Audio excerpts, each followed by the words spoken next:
Hi, I'm Beta. And I'm Sophia. And this is our director's commentary for the next one. Enjoy. So obviously we start off with some establishing shots to see we're in the Saw room, and Alex just comes in singing Lady Gaga to himself. And we got some of the whispers as we zoom in. Yeah, machines switching on by themselves give a shock to Alex and also for the viewer as well, and it's just kind of... We turn up the volume on a lot of them to kind of scare the viewer quite a bit. It makes it really jumpy. And obviously that cutter is a very kind of... It's scared as well when we're filming it. Yeah. And we do some close-ups just to show these how disoriented he is. And the whispers like really add to that. Make it really creepy. Puts on his glasses, gets back to work, and it's kind of stereotypical of the dumb blonde stereotype in films. Just thinks nothing of it and carries on. But obviously we subvert the stereotype by having a not very blonde male play this part. No, see the big scene where he looks away and his scarf gets caught in the saw and he dies. And then these special effects, these are done on After Effects.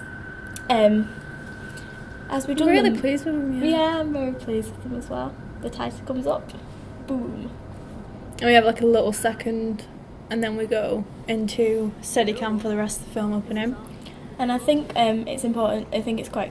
the reason we used Steadicam at this point was because I feel we had quite a melodramatic film opening, so to ground the viewer a bit more, we just go back decided to have a very kind of relaxed environment, setting the scene in a studio at college. And then we overhear my character and Matilda's character just talking about the death of Alex.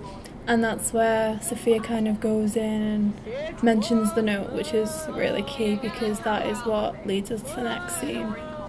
And like already here you can start seeing some of the stereotypical characters from the horror genre. You have the non-believer, this kind of sceptical one who's Matilda, just doesn't really believe anything.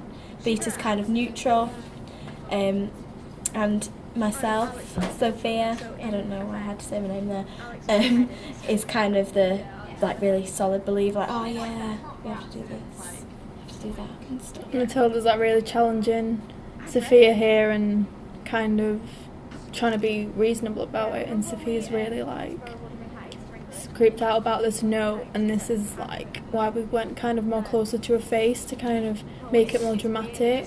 And obviously this leads to like we actually go into the library and we find a note.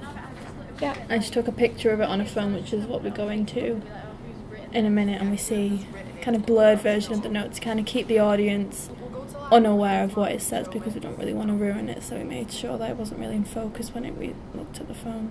Yeah. And obviously we're in the library now, and we put that big creepy book there like on purpose because it really does look like something you'd see in a horror film. But we're also I think we're also kind of breaking the stereotype because she looks inside the book, you're expecting to find something in there, but it's actually not. It's slightly in a more different place than you'd expect. And it's in like such a modern library as well. It's not like a big creepy one. And this is where she reads the note, which was just written by us. We kind of just made up on the spot. And we just list like a few random names, and then we mention Stephanie and Alex, which were mentioned in the scene before, and then obviously Matilda, who's the next one on the next name on the list, which suggests that something awful's going to happen to Alex and Stephanie. So yeah, we leave it on like a massive cliffhanger as well because Matilda's just found out she's the next one, and we don't know how the audience was going to react to that, but reacted well. And that was our director's commentary. Thank you for listening.